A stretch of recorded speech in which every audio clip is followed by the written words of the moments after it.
Okay, here we are back again with more Mass Effect 2, and I think we are pretty much ready to continue with our collector stopping mission. Let's do one more quick sweep of the galaxy map. Oh, I think I need to finish up I need to finish up these star systems here where Overlord was. Let's look at this guy. Echidna, a so-called hot Neptune planet, Echidna rapidly orbits the star Typhon at a nose-to-nose distance, much like a Pegasid or hot Jupiter. Also like the Pegasids, it is believed to have formed further out and gradually migrated to its present position. Its core is higher in rock content than Sol's Neptune, the consequence of attracting asteroids and other debris as it journeyed through its solar system. Fair enough. I don't think I'm going to bother to scan anymore because, honestly, I have a lot of resources I don't need anymore. Moros. Moros is a small rock planet with a thin nitrogen and carbon monoxide atmosphere. Each city-state of Ite claims the rights to exploit the planet for its heavy metal deposits. Individual city-state governments maintain 3 small habitats on Moros, as far away from one another as possible. Nevertheless, the planet's wars have extended here, and the habitats infrequently send commando teams to assault each other in small unit actions. Travel advisory. The inhabitants of Moros have set large numbers of anti-personnel and anti-vehicular mines at common choke points across the planet.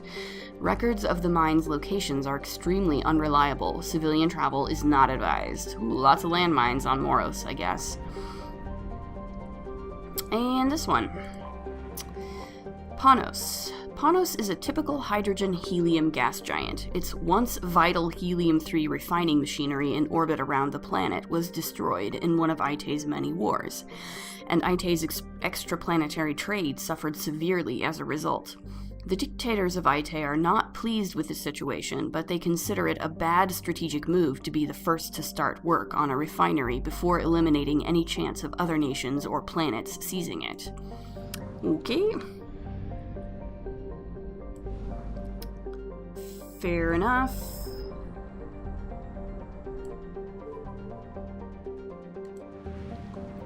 Salahiel. I don't know what's in here.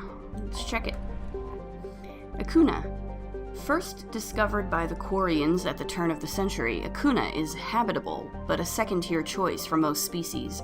Circling an orange sun, Hakuna averages below freezing temperatures. This led development firms to colonize at the planet's equator, where the climate is tolerable for agriculture. The Quarians, seeking a homeworld of their own, petitioned the Citadel Council for the right to take over Hakuna, but they had already settled a few 100,000 Quarians on the planet before approaching the Council. Seeing this occupation as an illegal act, the Council turned a deaf ear to Quarian pleas, and gave the world to the Elcor, who could withstand the high gravity of the world far better. The Quarians squatting on the planet were given 1 galactic standard month to leave, at which point their colonies would be bombarded. The junk left behind by the fleeing Quarians clogs up portions of the landscape to this day. Non-Elcor visitors to Hakuna are advised to use personal or vehicular Mass Effect fields to lighten the pressure, as the surface gravity will otherwise cause health and mechanical problems. This is just like, man, that's just bad politics right there.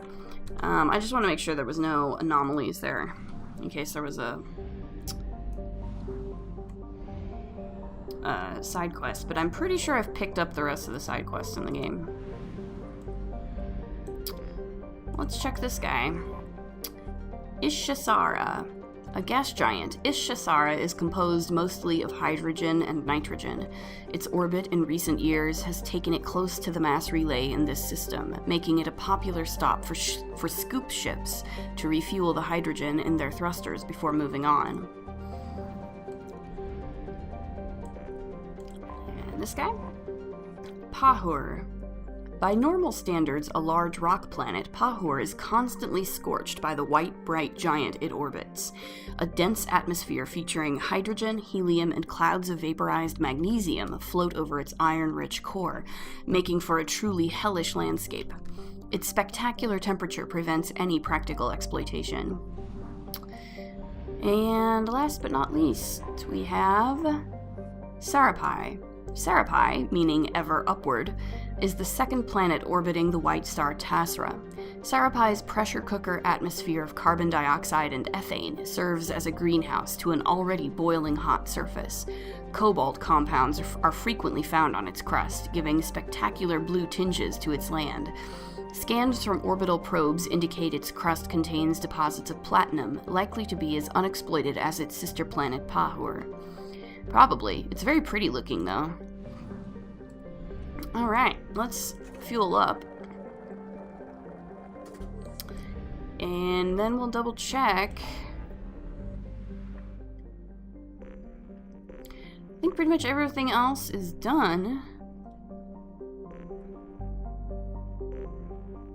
I've 100%ed everything else. So, let's go to the Hakuna.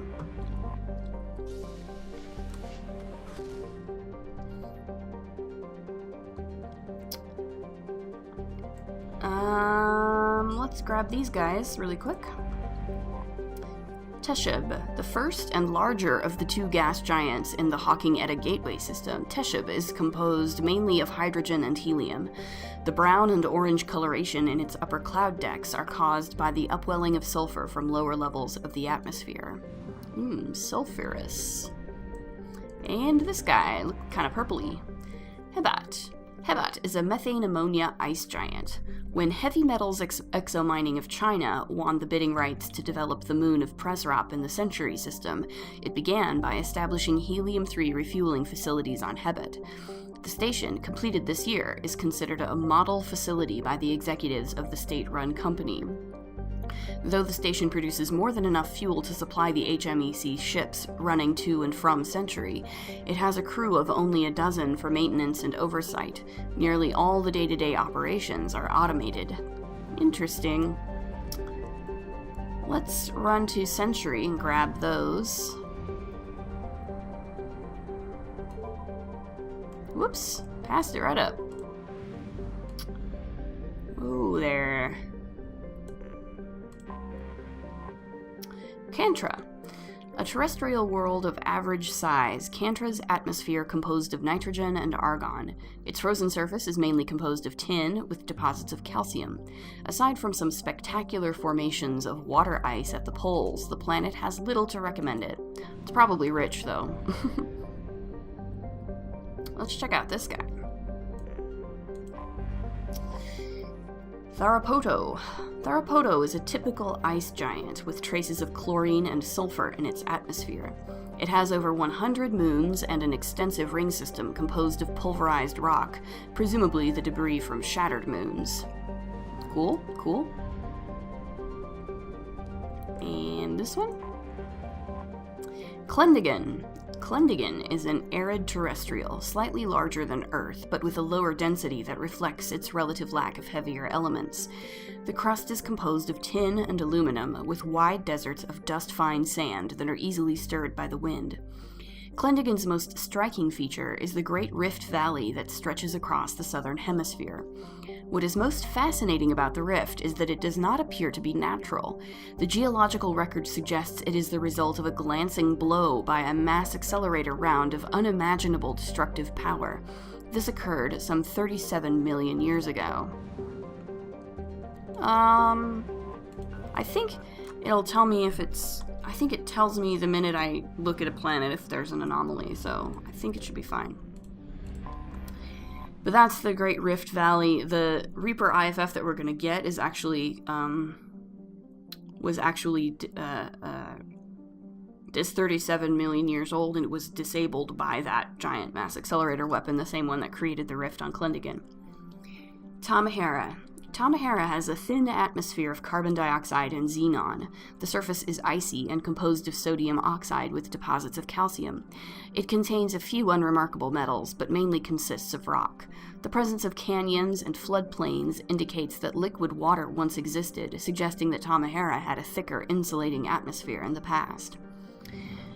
What I like about Klendigan and that the Great Rift Valley thing is that existed in Mass Effect 1.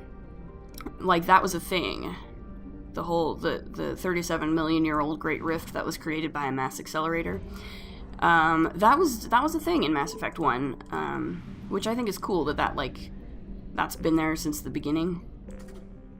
And now, like, we get to sort of see, we sort of understand the explanation for it now. So that it's one mystery of the galaxy that we actually get to sort of solve, in a way. Let's do this guy with the rings. Rihali. Rihali is a typical hydrogen-helium gas giant. It is notable because none of its moons is larger than 12 kilometers in diameter, a rare trait among the charted gas giants of the galaxy. Let's look at this purple guy. This looks cool. Lonoa. Lonoa is a hydrogen-helium gas giant. It is surrounded by several thin rings of debris. Analysis of this debris has been difficult due to its extreme age and fragility, but several apparently nano-manufactured materials have been identified. The leading theory is that the inhabitants of Ettamiss mined the atmosphere for helium-3. But must have been a very, very long time ago.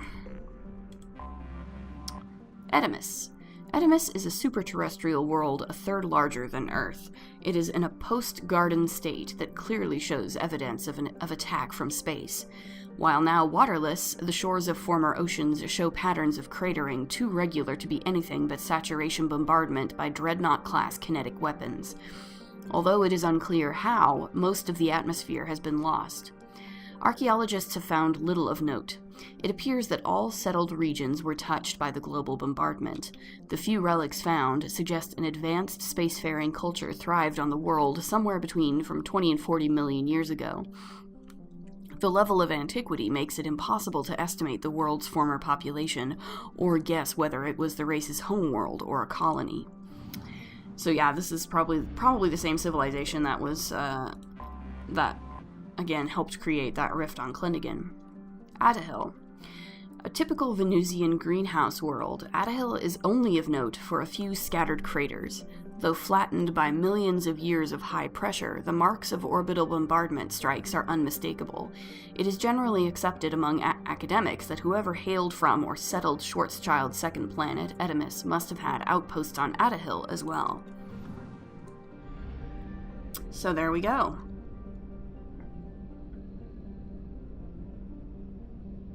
Boop. Alright, let's get to the... We'll refuel really quick. I always like to refuel. And then we'll head to Thorn.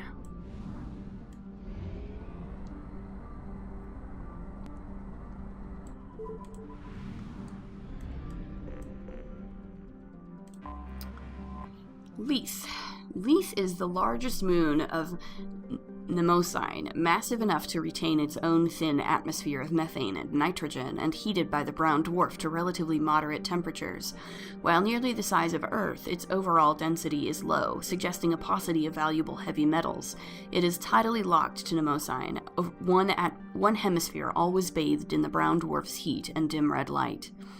The moon experiences constant weak tectonic activity, driven by the tidal fluxes of Mnemosyne's gravity rather than Lease's own internal heat. Several large, ancient volcanoes release wide-ranging flows of molten silicate. What else have we got here? Mnemosyne is a brown dwarf of approximately 37 Jupiter masses. That is really big, because Jupiter is already a really big planet. This is 37 times that. It is young enough that some nuclear fusion still occurs within its depths. Basically, a brown dwarf is like a failed star where fusion didn't quite happen enough to actually make it into a star. It is luminous and radiates more heat than it receives from the star Thorn, with an atmospheric temperature in excess of 1800 degrees Kelvin or 1500 degrees Celsius. Early probes of Thorn showed evidence of a minor gravitic anomaly in the northern hemisphere. This area of unexpectedly low mass did not move with the prevailing wind patterns.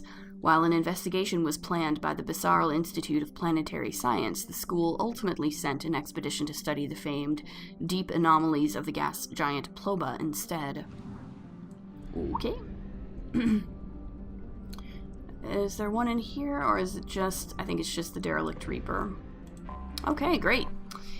So, orbiting Namasain is a 2-kilometer-long ship with the unmistakable profile of a Reaper. It is giving off power signatures in localized areas, but they are far weaker than a ship this size would indicate. The Reaper seems to maintain a mass effect field that has kept it from falling into the failed star, but massive holes have been blasted and melted into parts of the hull and remain unrepaired. The only logical conclusion is that the Reaper died, or was at least reduced to minimal functioning a long time ago. Fair enough. Let's dock. Let's do this.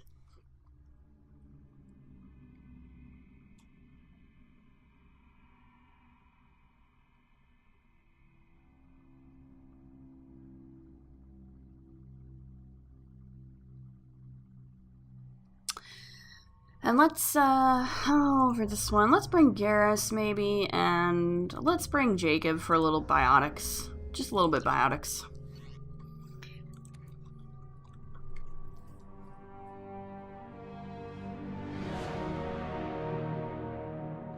What's with all the chop, Joker? Doing my best. The wind's gusting to 500 kph.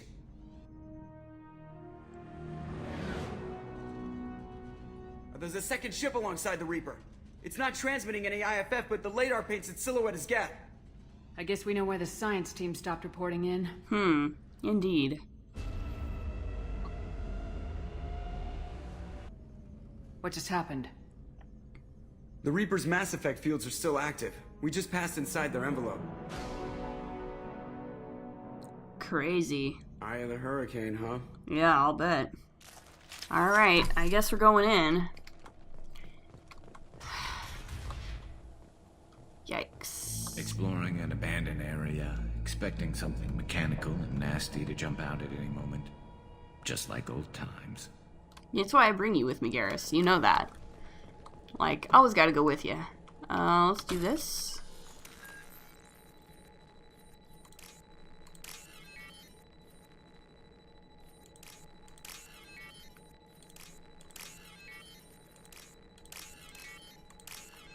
Boom.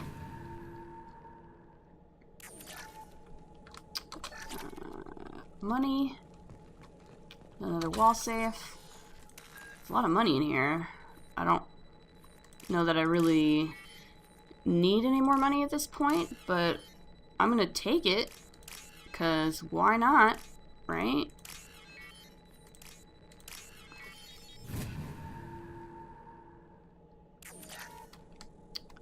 Work log. Sure. The airlock has been installed at the far end of the hold section. We have begun pressurization for shirt sleeves work. The crew is edgy. I reassure them it is mere nerves, a superstitious reaction to what this hulk represents. The corpse of a vast, ancient life form. Privately, I can't deny the atmosphere. The angles of the walls seem to press down on you. I find myself clenching my teeth. Okay. Oh, and then we get another codex from that. Great. Awesome. Indoctrination, of course. I'm sure that's exactly what happened, too. We finished cataloging specimens A203 to B016. No evidence of active nanotechnology noted. Dr. Chandana believes they would have decayed over the last 37 million years. There's not enough data to support his claim. He asserts that the truth is patently obvious. I am concerned. Chandana has been staring at the samples for hours. He says he's listening to them. Oh dear. Yeah, well, obviously some indoctrination was going on here. This is not going to be good. Normandy to shore party. Yes? What just happened? The Reaper put up kinetic barriers. I don't think we can get through from our side. You've got to be kidding me. Maybe we can shut them off. We'll have to take down the barrier generators from in here. Any idea where they are? At the moment of activation, I detected a heat spike in what is likely the Rex Mass Effect core, sending the coordinates now. Be advised, this core is also maintaining the Reaper's altitude. I see. So when we take the barriers down to escape, the wreck falls into the planet core. Indeed. And that means everyone dies. Yeah, I got it. It'll get us out. If any helmsman can pull us off this thing before it reaches crush depth, it's you. We'll make a sweep for survivors and recover what data we can. Stand by. Aye, aye. Good hunting. Lovely. Lovely. This is... Keep sharp and check targets. There may be friendlies left. Yeah, I mean, I doubt it, based on the state of these corpses, but, I mean, yeah, we'll definitely check the targets. You're married? You never mentioned that. Katie had anger management issues. When my brother got married, the best man tried to hit on her. She kicked him down the church steps. What? Katie's my wife. I must have told you this story. No, I know my wife. I remember, that day was the only time I saw her wear stockings. Yeah, the kind with seams up the back. That's what I remember, too. What the hell is this? How can we remember the same thing? Reaper was messing with their heads. They do that, right? I guess. I don't like it, though. Hostiles! Oh. Yes, indeed. High-pressured gas canisters. They probably nicely.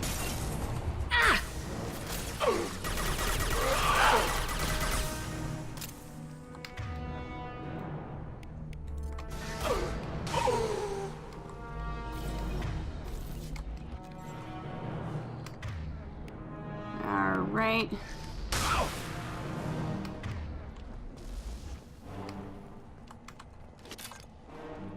Yeah. I wondered whether the technology for making husks came from the Geth or from Sovereign.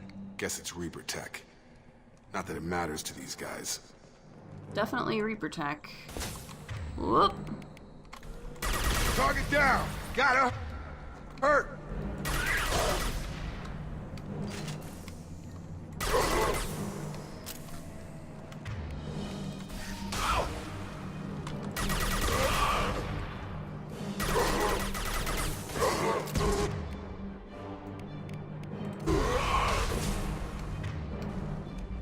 Okay. To the right! Ah, I see, yes.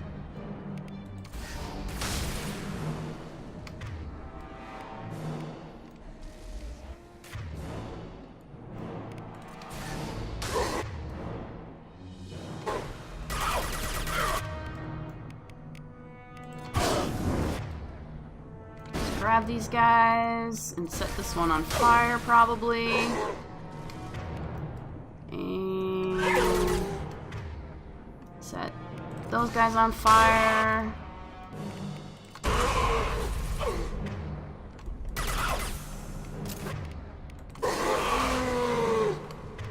Okay, we good? Hopefully. Yikes.